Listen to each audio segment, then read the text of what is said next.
Fala pessoal, tudo bem? Estamos começando aqui mais um podcast Direito com o Rafa e agora estamos na segunda temporada. Hoje é o segundo episódio também da segunda temporada, coincidentemente.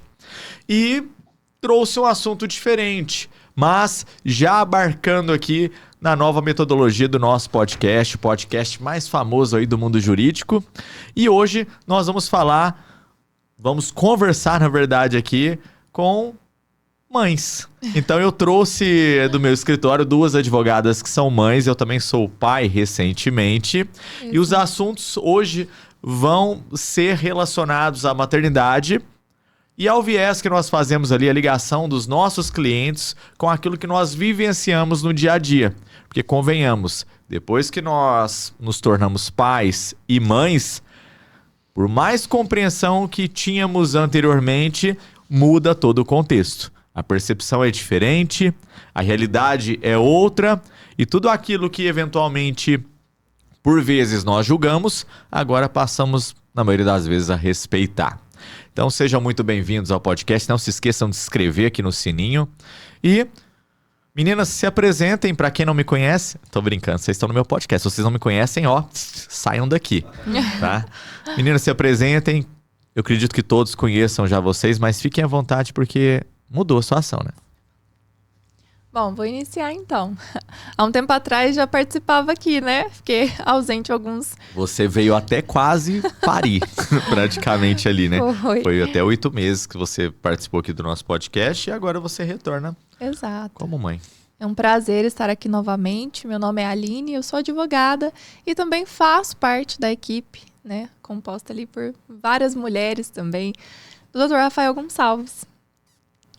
Oi, gente, tudo bem? Eu sou a Bianca, tô com o Dr. Rafael já tem um tempo, fui mãe agora, meu bebê está com 8 meses, eu tô retornando ao escritório agora aos poucos, gradualmente. Meu bebê tá em casa, eu tô com o coração apertado aqui, mas o Dr. Rafael me possibilitou ficar esse tempo em casa. Tô um pouquinho em home office, um pouquinho no escritório. E para mim, assim, eu vou trazer hoje aqui, tem sido bem desafiador essa volta à rotina, né? E é o que todas as mães enfrentam isso, né? Deixar os seus bebês em casa, as mães que juntam, né, a rotina de trabalho e de lar, né? Então a gente vai abordar isso aqui, que é uma coisa muito importante, que está muito presente em todos os lares brasileiros.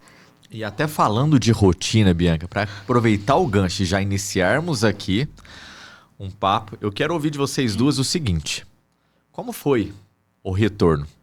Porque eu, como pai, obviamente, assim que o Arthur nasceu, fiquei alguns dias em casa e... como eu gerencio, né, eu faço a gestão do escritório, eu precisei voltar de imediato. Ainda com flexibilidade, mas é diferente para mães. Então a Amanda ainda está voltando gradualmente como a Bianca.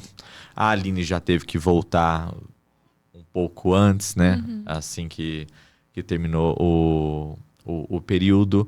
E eu quero ouvir de vocês duas o seguinte. Primeiro da Aline, depois eu passo para a Bianca. Você chegou a amamentar. Sim. E como que você gerenciou isso? Para que a gente depois faça o viés com outras mães. É isso que nós vamos fazer. Vamos pegar vocês e vamos usar no dia a dia para poder sintetizar o que os pais tanto criticam. Porque o que eu mais vejo na internet hoje são pais... mas a licença paternidade deveria ser equiparada à maternidade. E eu concordo, porque os pais também têm que voltar a trabalhar. A Marília, que trabalha em casa, por exemplo, ela disse que o filho nasceu na sexta. Na segunda-feira, o pai já precisou trabalhar. Mas é completamente diferente as responsabilidades. Principalmente quando a mãe amamenta. Como que você fez?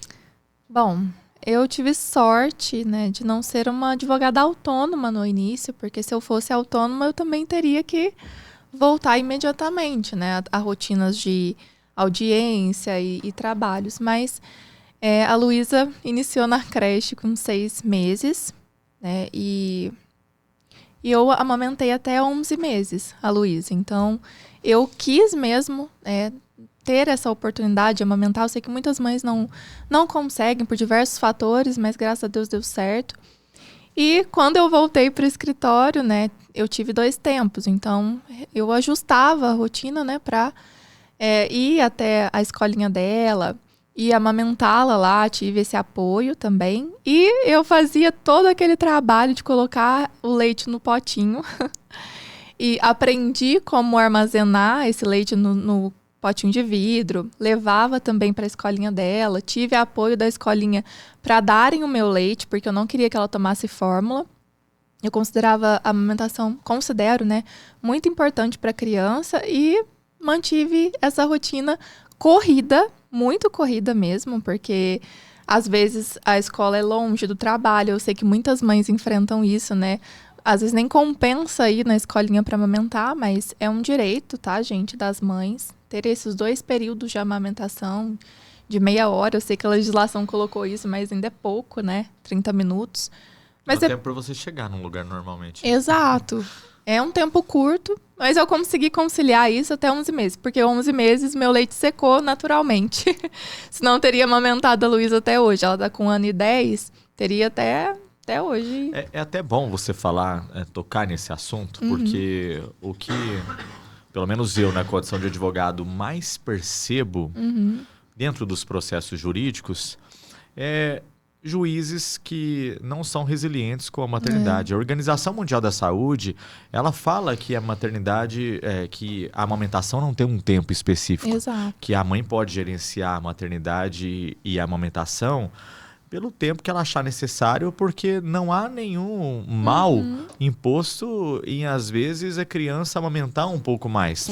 E tem juízes que com 1 ano de idade, e aqui eu volto a falar do pior judiciário do Brasil, que é o Rio de Janeiro, e beijo, TJRJ, mas o Rio de Janeiro, por exemplo, nós tivemos decisões escrotas, obviamente, proferidas por homens, e teve uma que foi proferida por uma juíza, mas na pesquisa e na investigação social ela não tinha filhos, então talvez não compreendeu o mais básico, que não precisaria nem ter filhos para compreender isso. Essas decisões, eles pediram para que, determinaram que o pai tivesse o direito de conviver com uma criança de 1 ano em amamentação de sexta-feira até domingo. É lógico que essas decisões não vingaram, porque nós recorremos ao Tribunal de Justiça e nós caçamos essas decisões loucas. Mas nem sempre as mães têm condição financeira ou o escritório dispõe ali de meios para recorrer de forma eficaz e reverter isso, e acaba realmente que a justiça corta o vínculo de amamentação, porque não sei por que diabos, na verdade, o juiz, numa decisão sem qualquer pé e cabeça, ilegal, determinou que o pai tivesse o direito de pernoitar com a criança e romper a amamentação. Então, isso a gente vê com frequência. Felizmente, essas decisões não estão sendo mantidas porque nós caçamos elas nos tribunais. Mas é um total descrédito. Sim. E uma total ignorância de quem faz isso. Assim, sem noção, né? Trazendo aqui para a pauta, nós temos uma cliente que a criança tem 3 anos, ainda amamenta e tem esse apego com a mãe, né, com a amamentação. E a juíza, mulher, falou assim, não, que o pai pode conviver sim com pernoite, porque não tem ali, a amamentação não é mais um alimento primordial, que ela come outras coisas, então pode, a criança pode sair sim. E nós temos declarações da terapeuta da criança, da pediatra da criança, mostrando que a criança ainda não está adaptada para ter esse vínculo tirado de uma vez. Sim, e é o famoso juiz de estudo, né? O cara é médico, psiquiatra, e aí ele absorve dentro da medicina, como nós tivemos decisões lá, né? O juiz também é um médico pediatra, o juiz é um médico psiquiatra, o juiz é um psicólogo. Então, ele acha que ele pode determinar a hora que a amamentação vai terminar.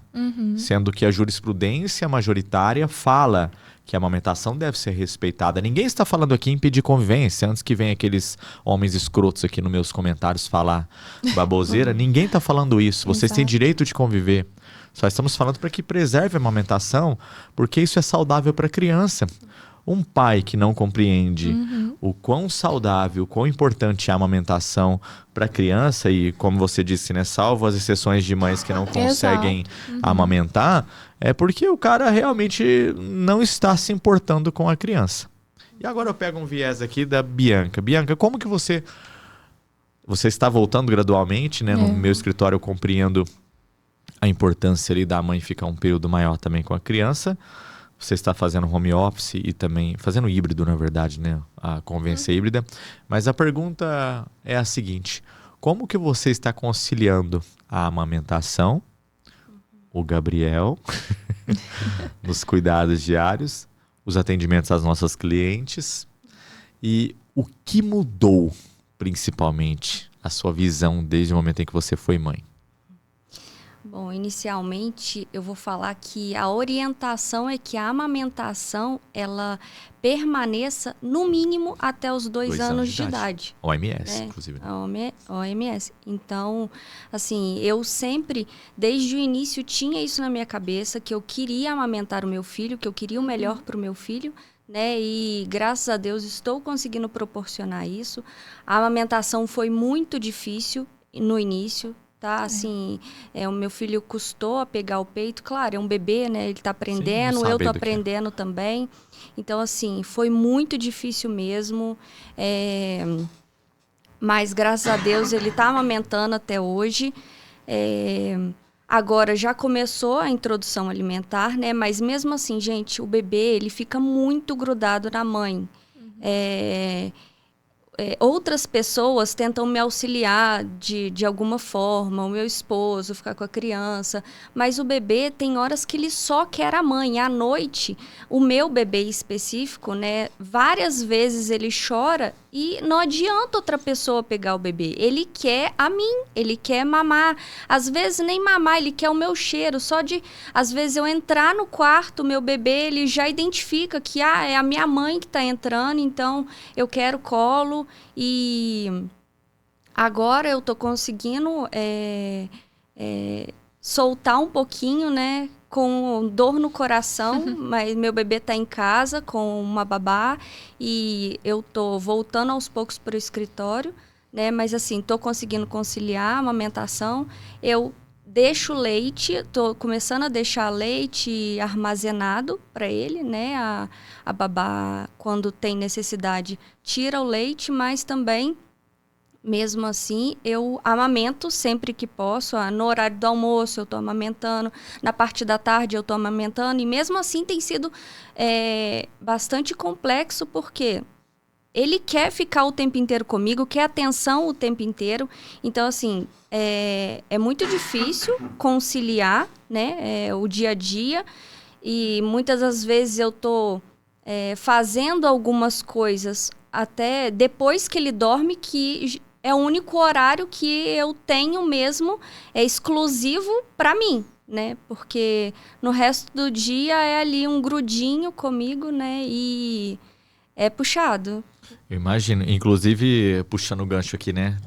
Eu julguei muito e acho que acredito que todos julgaram aqui. Quando a Amanda estava grávida, falava assim, olha, não vai dormir na minha cama. Ah, tá. Vai ficar em quarto separado. Não vai ter telas. A tela a gente ainda tenta evitar um pouquinho, né? Não vai comer aquilo que eu não quero que coma. Não vai fazer birra. Cara, você não controla uma criança. Não. E digo mais, tá? Que me desculpem aqui os psicólogos, os profissionais que aconselham ali fazer esse desmame afetivo, precoce, que é tirar a criança para já colocá-la no quarto individual. Mas o Arthur vai dormir na nossa cama, sim. E não vejo nenhum problema nisso, se ele se sente seguro, se para nós é confortável. Confortável, assim, de vez em quando uma dorzinha ou outra ali na coluna pelas posições que ele gira muito, mas se para nós não está incomodando os pais, não tem por que tirar. E eu sei que muitos vão me julgar aqui, mas se ele entende que aquele ambiente é seguro e ele dorme muito melhor ao nosso lado, não vejo motivo para romper isso agora. Eu aproveito cada dia com meu filho, ele tem 1 ano e 2 meses. E o dia que, de fato, ele falar assim, não, eu quero dormir ali, ou a gente sentir que ele tá preparado pra dormir no quarto, eu já falei pra Amanda, eu derrubo a parede. Ele fica no quarto, a gente bota um vidro ali e tá tudo bem. Mas o dia que ele estiver preparado, é isso, cara. Não tem como você forçar se não tem nenhuma circunstância que me obriga neste momento a levá-lo ali para pro quartinho dele. E é tão gostoso, né? Eu vi um vídeo de uma atleta recentemente, inclusive eu trago sempre esse vídeo no meu perfil como incentivo, que os pais muitas vezes acham, né, que estão tirando da mãe ali, ou melhor, corrigindo, né? Os pais muitas vezes acham que estão sobrecarregando as mães, estão impedindo elas de terem uma vida social. E de fato isso acontece indiretamente, mas de brinde eles estão dando para as mães ali, aqueles que não participam, aqueles que são ausentes, um momento que vai ser lembrado o resto da vida, né? Então o cara acha que eu não vou buscar esse final de semana, eu estou fazendo mal para a mãe. Na verdade você está possibilitando a ela que conviva mais um final de semana. E ninguém sabe o dia de amanhã, pode ser o último final de semana de alguém especial e aquela criança pode conviver. O cara não vai no aniversário da criança porque quer punir a mãe, mas o cara tá perdendo ali uma comemoração que nunca vai voltar atrás. Então muitos homens perdem essa oportunidade. E agora, como pai, eu vejo isso, né? Eu faço questão ali de estar presente em todos os momentos do Arthur. Tem uma consulta com o pediatra e preciso ir na consulta, eu quero ir na consulta, mas tem audiência com o escritório, redesigna a audiência. Não tem como redesignar a audiência. Bota outro advogado para fazer que eu não vou fazer. Mas o cliente não vai compreender. Não.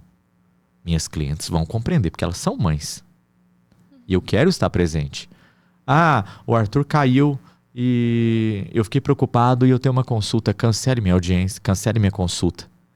Mas Rafael a mulher não vai compreender. Não, ela vai compreender se ela for uma mãe, ou até mesmo se ela não for uma mãe. E se ela não compreender, tudo bem.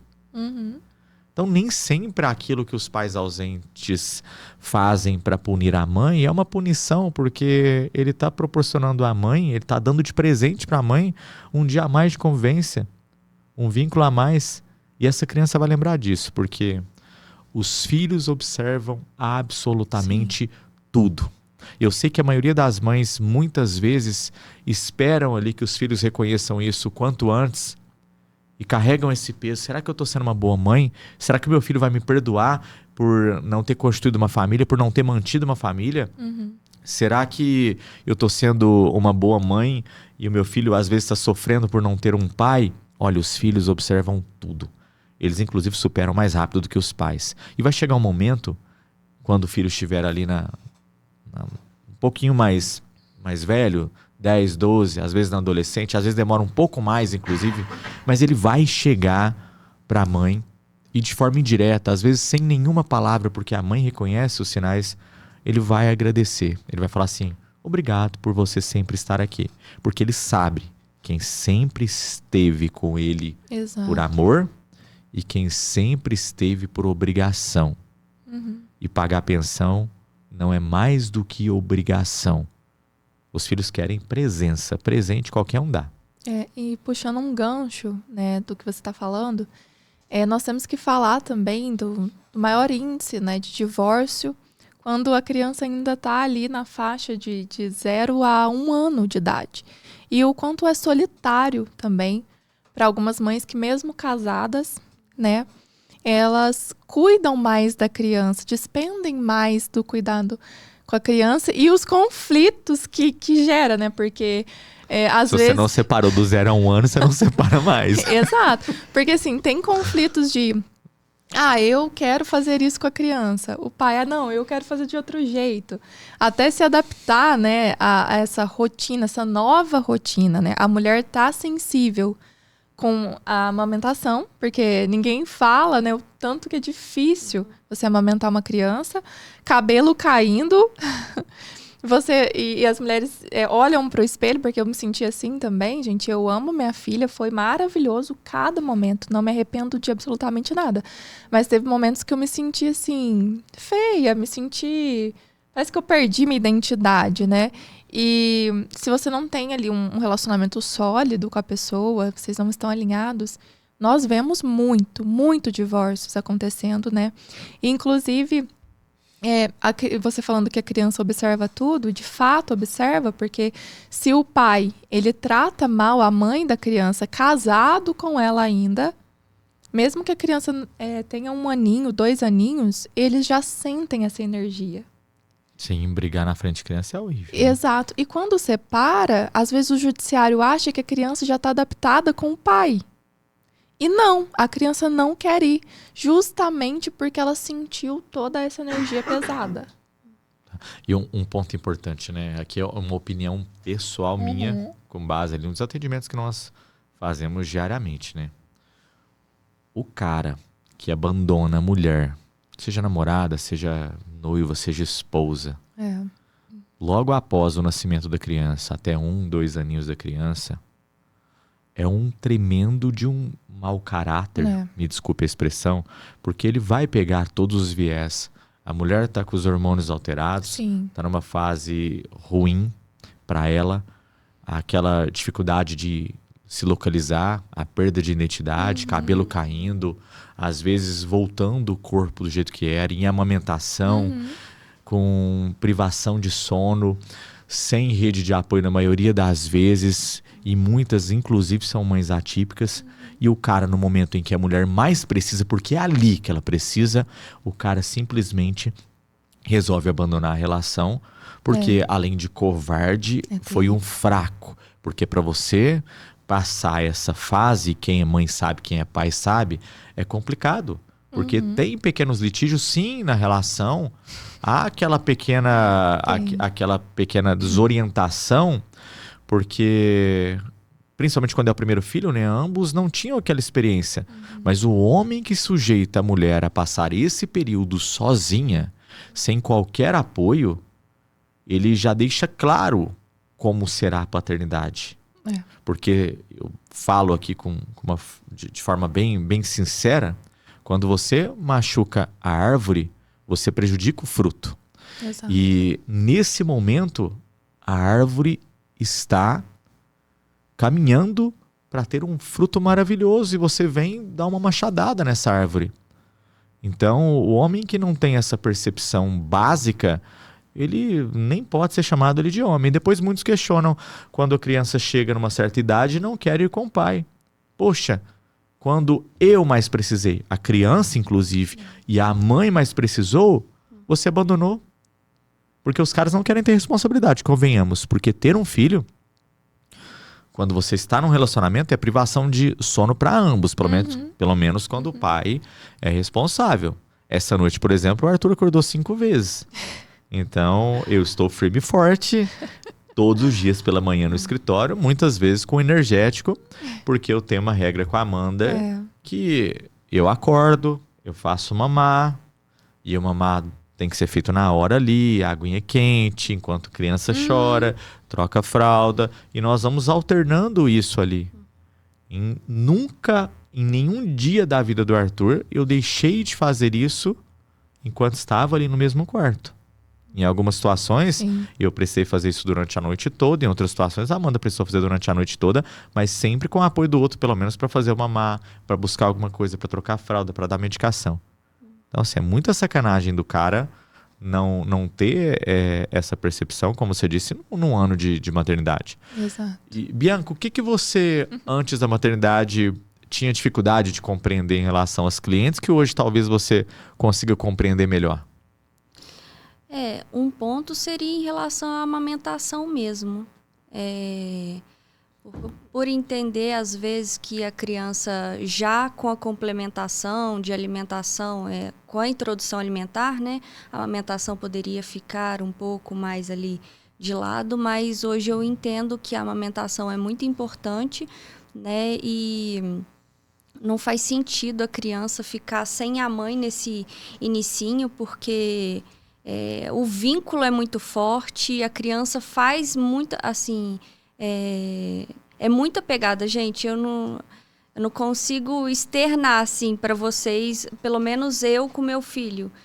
O Dr. Rafael mencionou aqui em relação à cama compartilhada. Desde o início, né, eu não tinha muito essa questão. Se ele quiser ficar na cama, ótimo. Se não quiser, ótimo também. Hoje eu tenho um berço no meu quarto, né? Então o Gabriel fica no quarto, ali com a gente, no berço. Mas quando ele chora à noite, eu coloco ele na cama, porque para mim também é mais fácil tê-lo na cama, amamentar na cama para depois todo mundo dormir, do que eu ter que ficar toda hora levantando para amamentar. Infelizmente, eu, por uma questão pessoal minha, né, eu que amamento meu filho à noite sozinho, o meu esposo não consegue me ajudar, né? Ele me dá um apoio moral toda hora que o Gabriel acorda, ele acorda junto comigo, né? Mas infelizmente ele não consegue me ajudar e eu que estou amamentando, né? A amamentação à noite é exclusiva, eu não complementei com fórmula. Então, assim, é muito difícil, porque eu tenho que acordar todas as vezes, igual o Dr. Rafael mencionou. Às vezes eu acordo 5 vezes, até às vezes mais. Então, hoje eu vejo que o pernoite, no caso, né, no início da criança, do desenvolvimento da criança, é muito importante que ela esteja com a mãe. Antes eu via isso como a mãe pode sim deixar que a criança fique com o genitor, o pernoite. Hoje eu já compreendo completamente as mães, porque eu vivencio isso, né? Eu vejo que o meu filho, mesmo que às vezes não seja para amamentar, às vezes a criança, ela quer simplesmente, ela acorda, né? Ela não sabe dormir ainda sozinha, então ela só quer ser acalentada e muitas das vezes ela quer ser acalentada pela mãe. O meu filho tem vezes que tem gente em casa, tem rede de apoio em casa e a rede de apoio vai me dar o auxílio, mas o meu filho não aceita outra pessoa à noite. O meu filho só quer a mim. Então, assim, hoje eu não julgo mais essa parte. E tô pagando muita língua também, porque muita coisa que eu falei que não faria e hoje eu tô fazendo porque é outra coisa. Uma delas é a chupeta, né? Que atire a primeira pedra. Que ele jogou o Arthur, pra você ter uma noção, ele deve ter umas 20 chupetas, porque a gente vai nos lugares e esquece. Aí eu tenho que parar numa farmácia qualquer e comprar a chupeta. E aí tem todo aquele rolê, né? Porque a chupeta tem que ter... mas é a chupeta preferida, né? Aeróbica, ó, tem que ter aquele negócio de anatômica, isso da boca ali. Cada chupetinho custa 70 pila. Entendeu? E agora pegou uma mania de abrir a janela do carro, tá aberta e vai...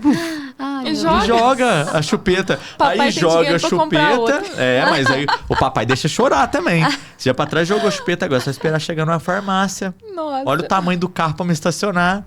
Vai esguia lá, daqui até lá. Ele tira, porque foda é isso. Ele tira, ele tá aprendendo. Ele tá terrível, aquele menino. Também.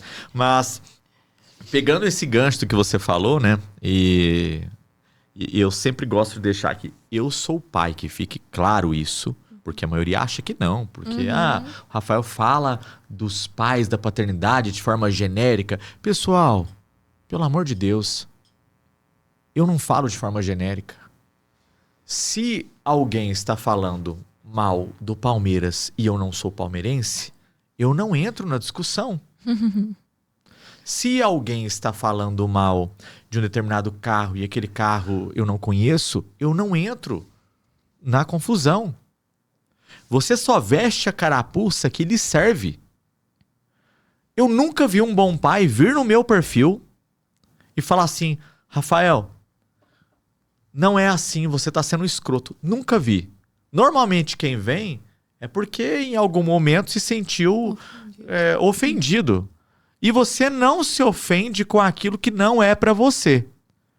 Por mais que às vezes a pessoa entenda que, poxa, é de forma genérica, mas eu cutuquei alguma coisa no íntimo da pessoa que acabou incomodando. Então, que fique claro, esse perfil aqui, os bons pais são bem-vindos. Sim. Sempre foram bem-vindos. Eu tenho clientes pais, excelentes pais. Mas, pegando esse gancho, ser pai no Brasil é muito fácil. Muito fácil mesmo. É mesmo. Se você for colocar na ponta do lápis, e quando eu digo ser pai, são pais irresponsáveis, obviamente. Mas o cara visita de 15 em 15 dias, 4 dias por mês, tem horário para buscar e horário para entregar, e após essas datas não se preocupa mais. O pai pode viajar para onde ele quiser sem dar satisfação para ninguém, sem se preocupar com julgamento. O pai pode mudar de trabalho, de país, de estado, de cidade, sem se preocupar com a convivência, se vai dar ou não vai dar para cumprir. O pai não precisa ligar para a criança, manter qualquer vínculo, qualquer confiança, basta ele pagar a pensãozinha mensal e para ele está tudo ok. Agora, vamos fazer um contraponto. A mãe, 26 dias. E quando nós falamos de 26 dias, nós não estamos falando do final de semana que o pai pega e é pura diversão. Nós estamos falando de imposição de regras, nós estamos falando de acordar pela manhã, escova os dentes, troca a fralda, põe roupinha, leva na creche, vai trabalhar, volta da creche, faz o almoço, dá o almoço, leva de volta, se tiver um segundo turno na creche, ou então leva para o lugar que for, leva a criança na escolinha, ajuda na tarefa escolar, prepara almoço, prepara janta, prepara café da tarde, corta a frutinha, bota na cumbuca, tem que lavar isso daí tudo depois, tem que passar a roupa, tem que lavar a roupa, tem que se virar com a miséria de pensão do pai, porque a mãe não tem descanso. E detalhe, a mãe tem que abdicar do trabalho, dos sonhos, das viagens, porque para ela ir para outra cidade, ela precisa de autorização, se não for do pai, judicial. Gasta lá 10, 15 mil com o advogado. Se quiser mudar de país porque tem uma proposta de emprego, não vai, porque se o pai não autorizar, a justiça vai utilizar que há vínculo com aquele pai que visita 4 dias por mês. A mãe tem que sobreviver e fazer com que o filho também sobreviva, na maioria das vezes com 400, 500 reais de pensão, que sabemos aqui que não paga sequer a fralda, e ainda tem que ser julgada, porque o pai acha que esses 500 reais sustenta ela, a família, a criança e os machos que ela convive, as festas que ela vai, o implante, o silicone que ela coloca. E juntando tudo isso, se ela consegue um dia de descanso, no final de semana que tá com o pai, vai para uma balada, ao invés da pessoa chegar e cumprimentar ela e falar, e aí, como você está? A primeira frase que ela ouve é, com quem ficou a criança? E quando nós falamos de com quem ficou a criança, você percebe no olhar da pessoa, poxa, enquanto ela está divertindo aqui, quem está com essa criança? Mas ninguém pergunta isso pro pai. Nossa. Nunca me perguntaram em lugar nenhum que eu estive, que eu estou, que eu vou, com quem ficou o Arthur. Porque eles têm certeza que ou tá com a mãe ou tá com alguém responsável. Exato. Mas a Amanda, se vai em qualquer lugar, pergunta com quem o Arthur tá.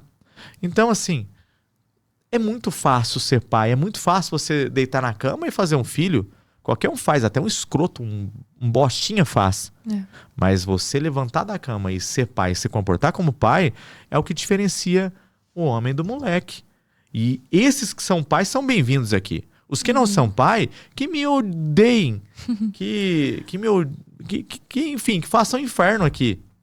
E eu não me preocupo, tá? Pra vocês sabem qual é a resposta sempre. Não, e um ponto muito importante, você falando tudo isso, eu me lembrei. Vou citar 2 exemplos aqui que você já sabe, não vou citar nomes nem nada do tipo, só para demonstrar a tamanha canalice de alguns pais que nós vemos. Não no escritório, meu Deus, diversas consultas também, né? É pai de paraíso? Não, não é de paraíso, não. Se for, eu tenho alguns em mente. Gente, hoje, graças a Deus, o capital invisível está sendo trabalhado com mais frequência, está sendo reconhecido, né, perdão. Mas olha só, uma cliente precisou de uma cirurgia, fazer uma cirurgia de emergência. E ela mandou mensagem, ligou pro pai e falou assim, olha, eu preciso que você pegue os meninos hoje. O cara só mandou um e-mail assim, hoje não dá, eu tenho um compromisso. O dinheiro que eu mando da pensão dá para você pagar uma babá. Cara, aquilo me desceu um ódio, que eu falei, não é possível. E tem isso, né? E aí, quando me perguntam por que você advoga para mulheres, a resposta... Tem milhões de respostas possíveis, mas uma delas é relacionada a isso. Esse não foi e não será o último caso do escritório. Exato. Tivemos uma que não precisou fazer uma cirurgia emergencial, porque nesse caso a mãe vai ter que se virar. Sim. Redesigna a data, perde a data, entra na fila novamente e aguarda mais um ano. Mas nós tivemos uma que sofreu um acidente no trabalho. E esse acidente foi necessária uma internação. Ela não tinha rede de apoio na cidade. E detalhe, o pai não autorizou a mudança dela para um local próximo da rede de apoio. E sendo assim, ela mandou também uma mensagem, falou assim, olha, eu preciso que você fique com a criança porque eu estou indo para o hospital, eu lá vou fazer uma cirurgia e eu vou ficar lá no hospital. E o cara falou, se vira. Então para o homem é muito fácil, se vira. Para a mulher vou para o hospital e vou assinar aquele termo de alta das minhas responsabilidades e vai sair dali com uma sequela, corre risco de falecer. Mas a mulher é blindada a falecer, né? Todas têm medo. E parece que os homens muitas vezes torcem para que isso aconteça e quando não torcem, contribuem para que isso aconteça. Porque deixam a mulher entrar em depressão com essa ausência de cuidados e força a mulher a não se cuidar porque eles não são responsáveis. Me aponte aqui, quantas e quantas vezes nós tivemos no escritório. Quantas e quantas vezes pedidos de mães para ficarem com os filhos enquanto elas passariam por uma consulta de rotina. Em específico, teve uma que foi passar por aquela consulta que faz o exame de mama para averiguar câncer. E os caras não ficam. Aí o cara responde na audácia, de forma doentia, eu me viro para ir nas minhas consultas. É claro que você se vira, animal. Com perdão aos animais. É claro. Você não tem obrigação nenhuma com a criança. Você não leva, não busca, não faz comida, não faz lanche, não troca, não dá banho, não convive, não faz lição de casa. Então, para a mulher fazer um exame de rotina, é uma tormenta. Para o homem, não. Tô aqui fazendo podcast. Meu filho tá de boas em casa, porque eu sei que ele tá bem cuidado. Então vou sair daqui e vou entrar ali numa clínica e vou ficar 3 horas esperando lá. A mãe, quando vai fazer uma consulta, já começa o terror dela ali na porta, na recepção. Porque se tem mais gente e ela precisa esperar, ela já começa a apressar todo mundo, já quer às vezes que a consulta aconteça rápido. E se demora a consulta, muitas vezes não fala o que precisa falar pro médico, porque sabe que aquilo vai atrasar a consulta e vai impedir a convivência. Ou às vezes vai atrasar buscar na escola, vai atrasar buscar na babá. Então a mulher tem uma vida mais difícil, principalmente quando ela é mãe. Exato. E falando sobre capital invisível ainda, uma boa notícia para vocês que nos acompanham aqui em primeiríssima mão. PL 1225 de 2024. Foi aprovado. Agora nós entramos ali na fase final dos trâmites legislativos. O que é a PL 1225, Rafael? A mãe atípica passará a ter direito a uma aposentadoria especial. Quando ela dedica os cuidados, a sua vida aos cuidados da criança. É um avanço. E parabéns aos legisladores, ao Congresso, que pensou nisso. Ou seja, a mulher dedica-se à vida à criança, não pode trabalhar, abdica da vida pessoal, da vida profissional, da família, dos amigos, de tudo para cuidar da criança. Nada mais justo do que ela ter o direito e algum privilégio, que alguns pais vão falar dessa forma, de se aposentar de forma especial, de reconhecermos aquilo como um trabalho que não é oculto, como o judiciário quer fazer. O capital invisível que nós utilizamos ali nas teorias não é invisível. Basta você ter um pouquinho de discernimento que você vai entender que para substituir uma mãe naquilo que ela faz no dia a dia, é necessário vários outros profissionais. E se você não consegue suprir uma mãe, nas tarefas dela, nas profissões que ela exerce, são várias, né? Professora, médica, cuidadora. Quando a mãe é solo eletricista, mecânica, cozinheira e babá, diarista e mais umas outras 40 profissões, então não é invisível. O que ela faz para os filhos é muito mais do que qualquer outra profissional conseguiria fazer sozinho. Exato, e trazendo um pouco da experiência também que eu tive quando eu coloquei a Luísa na escolinha, porque eu quis voltar a trabalhar. Tem muitos julgamentos também com isso, né? Ah, você deveria ficar em casa cuidando da Luísa. Eu quis voltar a trabalhar. E, gente, tem um ponto também que nós temos que falar. Doenças. Porque a criança tem contato com outras crianças e fica doente. E isso foi algo que eu fiquei pensando, porque eu trabalho no escritório, então eu tinha uma flexibilidade maior. Mas e as mães que não têm? Nós vamos ter que trazer uma mãe aqui no escritório que tenha talvez uma rotina. Porque aqui nós trabalhamos com mães, então nós compreendemos isso, né? É diferente um pouquinho. Inclusive, já vou organizar isso para que fique claro, porque nós sabemos como funciona na prática. A mãe não vai. A criança fica doente, ela vai ligar pra quem pra buscar a criança? Ela vai ter que sair do trabalho, porque a mãe sai do trabalho pra buscar a criança. E o que acontece no outro dia? O patrão manda embora. E o preconceito também que existe, né? Não é muito falado, mas existem empresas que não contratam mães com crianças pequenas.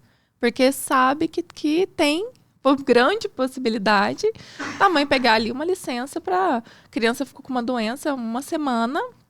A mãe vai ter que ficar, porque o bonito do pai não vai faltar no trabalho dele.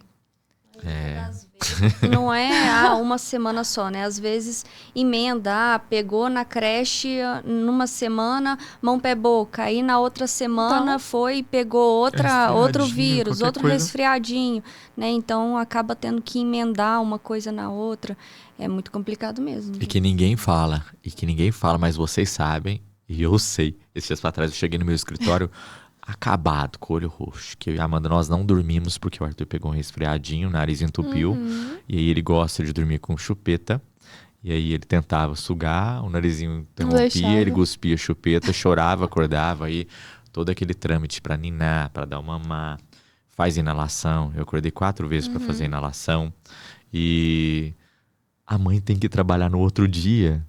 E tem que estar impecável pro trabalho, porque qualquer situação que o pessoal perceba que ela teve uma noite, às vezes não muito legal, uma noite mais extensa pela doença, pelo resfriado do filho, há um olhar de julgamento dos outros ali. E a depender do local que ela trabalha, de como ela trabalha, isso vai refletir também no trabalho dela indiretamente. Então, só vai entender esse Reels meu quem já tem filhos, né? Porque um mínimo resfriadinho consegue atrapalhar a rotina da semana toda. Não. Porque você tem que ficar acordado e depois, o outro dia, você tenta recuperar o sono, mas dormir que jeito? Eu falei, eu vou dormir no outro dia. Que horas? Não vai. E a máxima, gente, a máxima para fechar essa questão é a mãe faltou do trabalho, tá lá com antibiótico, tem que dar 7 dias no antibiótico. Aí cai no final de semana que o pai busca a criança. Ele não dá o antibiótico. Aí ela perde mais uma semana de trabalho. E é foda, cara, não adianta, né? Mas é bom essas situações, porque como eu disse, isso muda o contexto, até mesmo da do nosso trabalho. Porque compreendemos quando a mãe, e é com frequência no escritório, né? Olha, eu não vou poder manter a nossa consulta hoje. Porque fulano ficou doente essa noite. Foi. Ou então porque estou medicando ele. E fala, quem somos nós para julgar? Troca a data da mãe, respeita essa mãe. Eu mesmo, quando tem consultas e a mulher é mãe, eu deixo autorizado para o pessoal, falo, qualquer que seja o motivo que ela não puder comparecer na consulta que envolva os filhos, que seja minimamente justificável, troque para a próxima data e pergunte como tá, se ela precisa de alguma coisa, porque nós sabemos como é isso na prática. Exato. Isso é o acolhimento, isso é o diferencial de qualquer escritório de advocacia, tá? E agora vamos a casos práticos aqui, para que a gente possa entrar na linha final. Um caso que lembremos aqui, que tem certo significado. Eu tava com alguma coisa na cabeça para falar, mas eu acabei me esquecendo.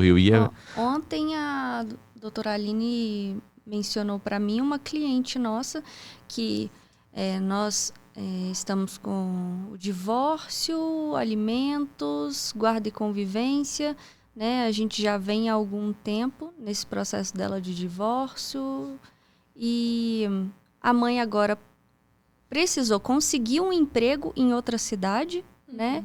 E o genitor não está autorizando a ida dela para essa outra cidade e acaba que ele prejudica diretamente os filhos dele Não também, é a de Guaxupé, não, né? Não. Não, é de Santa Catarina.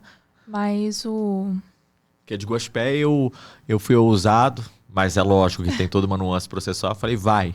Ah, mas não tem ordem judicial. Vai. Ah, mas eu seguro as pontas aqui. Porque tem determinadas situações que nós podemos dar essa autorização, essa segurança jurídica para cliente. Pode ir que nada vai acontecer. Mas tem umas situações que, infelizmente, precisa do aval do cara. E nesse caso, um detalhe importante, porque ele jogava na cara da cliente o tempo inteiro o valor da pensão que ele paga. E que ela não trabalhava. E que ela não trabalhava, que é um absurdo ele ter que ficar sustentando. Agora, ela conseguiu um trabalho bom, que vai ali dar um sustento melhor para as crianças, sem ficar contando com a miséria da pensão. E o cara não quer deixar. Não vai, eu fico com a guarda então. Ah, mas isso é tão clichê. É tão clichê, né? Quando o cara chega e fala assim, olha, se você está incomodado com o valor da pensão, se você está incomodada com tal coisa, se você quer mudar, deixe que eu fique com a guarda. E nós tivemos ali a título exemplificativo, durante muitos anos no escritório, várias crianças, adolescentes que foram com o pai porque a mãe falou, então toma a guarda. Ou então, às vezes, a criança queria permanecer com o pai e nós aconselhamos a mãe, deixe ficar uma temporada lá. E de todos que foram. E não estamos falando de 2, 3 casos, estamos falando de dezenas, beirando uma centena de casos. Todos os filhos e filhas que foram morar com os pais. Porque enquanto está com o processo, é uma lua de mel para a criança. Pode fazer tudo porque o papai deixa. Quando a mãe cede da guarda, o pai tem que impor regras. Todos que foram voltaram. Não temos nenhum caso que ficou lá. E puxando o gancho também de um assunto importante que você falou, quando o homem chega a falar, mas o que eu pago de pensão alimentícia dá para você fazer tudo. O que eu pago de pensão alimentícia é mais do que fulano. É mais do que a maioria das pessoas recebem. As mães têm que parar de olhar pela régua dos outros. Se vocês forem olhar pela regra dos outros, no Brasil, mais de 80% das pensões alimentícias fixadas estão em torno de R$500. Mas é porque esses 80%, os pais normalmente são seletistas e ganham ali um valor compatível com aquilo que ele pode pagar. No escritório nós temos pensão de R$200, de 500, de 1.000, de 10 mil, de 30 mil, de 50 mil e já fiz consultorias de pensão de R$230 mil.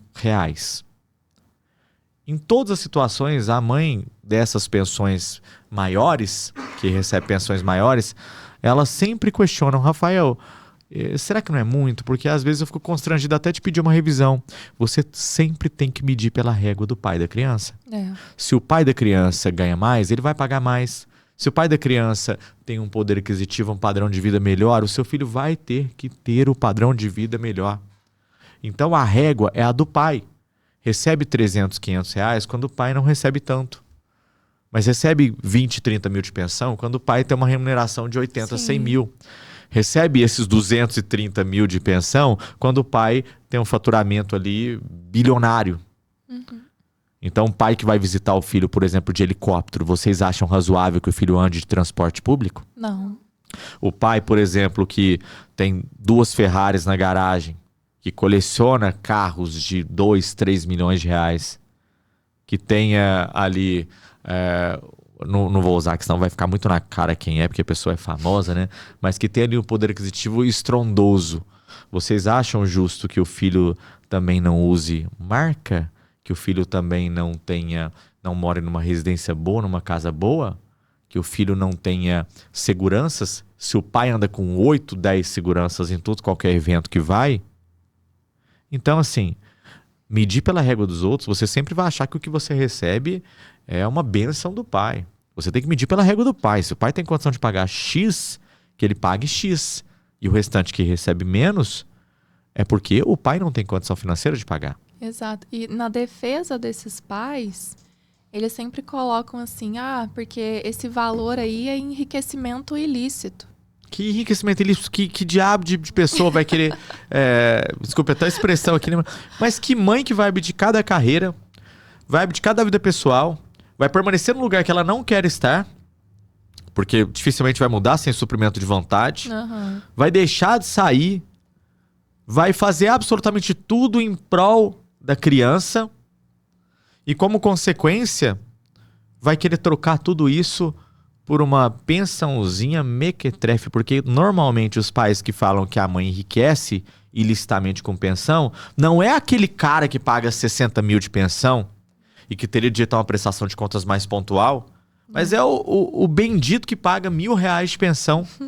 Eu apareci em todos os grupos de alienação parental, eu fui mencionado, fui criticado, sofri um ataque de mais de 2.000 comentários em uma única postagem. E eu vou refazer aqui a postagem e o texto. Eu vou reformular aqui, porque eu amo quando vocês vêm no meu perfil, porque eu tenho ali a possibilidade de expor todo mundo. Eu vou no perfil dos pais, dos homens que estão criticando ali meu posicionamento, e quando ele tem filho, eu vou lá no perfil da esposa dele e falo, olha aqui com quem você casou. Triste, não tem né? qualquer receio. E para ficar claro, o cara que tem a audácia de pedir prestação de contas pagando um salário mínimo de pensão é um tremendo de um irresponsável. É uma pessoa que não conhece sequer os gastos básicos de um filho. Por quê? Porque um salário mínimo, quiçá, dá para pagar alimentação e fraldas. Isso é padronizado. Quando eu fui no mercado fazer o cálculo que deu R$806 ali, o básico para uma criança de 6 anos, alguns pais falaram, mas eu sobrevivo com R$300. Parabéns. Você come bosta todo dia, porque não tem cabimento isso. E o pai que tem a audácia de pedir ali prestação de contas pagando um salário mínimo, até um salário mínimo de pensão, ele não conhece o próprio filho, ele é um irresponsável. Porque qualquer ser humano, por mais simples, por mais que não saiba absolutamente nada sobre gastos, até aqueles que talvez não tenham nem acesso a um supermercado, a um plano de saúde, a compra de fraldas, ele saberá falar que R$1.500 não supre nem 50% do que uma criança precisa. Ah, Rafael, mas eu sobrevivo com R$500 de pensão. Não. Seu filho sobrevive porque você trabalha pra caralho e você pega o seu dinheiro, que seria pro seu lazer, pra sua diversão, mãe faz isso, e coloca ali pra complementar. Porque R$500 não paga a comida de uma criança. E aí o restante, que é despesas com educação, uniforme, matrícula, rematrícula, material didático, material escolar, transporte, atividades extracurriculares, despesas de saúde, plano de saúde, consultas não cobertas pelo plano de saúde, tratamentos médicos, tratamentos dentários, medicamentos, despesas com lazer, a festa de aniversário, as viagens que a criança tem, o brinquedo que tem que comprar para ir no aniversário do menininho, o brinquedo próprio quando a criança é pequena. Aí nós entramos com moradia, água, luz, telefone, internet, gás, canais de streaming, IPTU, babás quando tem, empregadas domésticas e comida. Se você falar que isso tudo aqui paga com R$500 ou com salário mínimo, você pode vir aqui buscar meu carro, ó. Coloca na planilha e vem aqui, ó, o desafio. Com R$500 eu pago todas as despesas de uma criança. O genitor, ele acha que os alimentos ele vai estar entregando na mão da mãe, né? Então o descontentamento é esse do genitor. Mas eu me lembro, inclusive, de uma decisão de uma juíza num processo que nós atuamos em São Paulo, que eu fiquei assim até espantada com a decisão, porque tanto o genitor quanto a genitora tinham possibilidades, são muito bem financeiramente, né? E a juíza reconheceu na audiência que, e falou na cara do genitor, falou, genitor, você tá vendo, a mãe tem condições, a mãe tem uma clínica, a mãe suficientemente tem dinheiro, né? Então, ela não quer o seu dinheiro. O dinheiro que você está dando é para o seu filho, é para sua filha, né? Então, você está brigando para dar um valor para sua filha, mas esse dinheiro, a mãe não vai gastar com nada. É realmente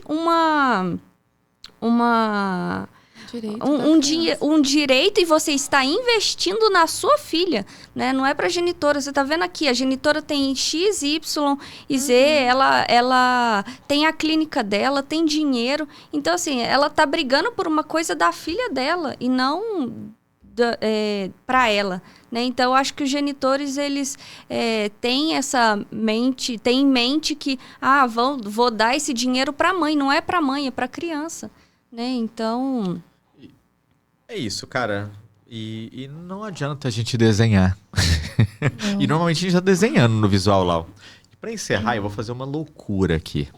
E o pessoal vai sempre imitar, falar assim, Rafael, você é louco e eu sou louco mesmo, tá? Mas eu me garanto nas minhas apostas. Que medo. Eu vou fazer um desafio aqui. Se você, pai, que paga R$400 de pensão alimentícia, que a maioria das vezes são esses pais que vêm me criticar, tiver peito para angariar o desafio, você vai ganhar o dinheiro mais fácil da sua vida. Ó. Eu até registro isso em cartório. Meu carro tá aqui, R$500 mil esse aqui. Eu transfiro o meu carro para qualquer pai que conseguir colocar na ponta do lápis e demonstrar que uma criança sobrevive com R$400, custeando todas as despesas básicas dela, tá? E quando eu digo básica, eu estou falando de alimentação, despesas de moradia, educação, saúde, lazer e alimentos. Se vocês conseguirem, já que vocês são tão bons e tão fodas ao ponto de vir no meu perfil falar que mulher vive de pensão, então eu estou fazendo uma defesa coletiva aqui. R$500 mil para vocês conseguirem comprovar que um filho consegue conviver com R$400. Mas tem a cota parte da mãe. Só vamos dispensar a cota parte da mãe se vocês conviverem e cuidarem dos seus filhos igual a mãe cuida. Porque não me venha com o visitar 4 vezes por mês, só final de semana alternado, e a mãe fica 26 dias, e fala que a mãe tem que contribuir igual a vocês. Ninguém aqui é trouxa, mas está feito o desafio.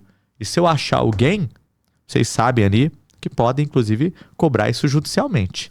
Tá? Despesas básicas, estagem básica, criancinha de 1 ano tem fralda, lencinho umedecido. Não dá, não. Mas já parou de usar fralda, mas aí vai entrar na fase de alimentação. Isso daí não paga nenhum plano de saúde, mas vamos lançar o desafio. Quem sabe não aparece algum louco ali que consegue fazer um milagre da multiplicação. E é isso, pessoal. Estamos concluindo aqui mais um podcast Direito com Rafa. E espero vocês na próxima semana. Foi muito bom ter a companhia de vocês aqui. É sempre um prazer imenso receber todos vocês. E um beijo. Fiquem com Deus. Tchau, tchau.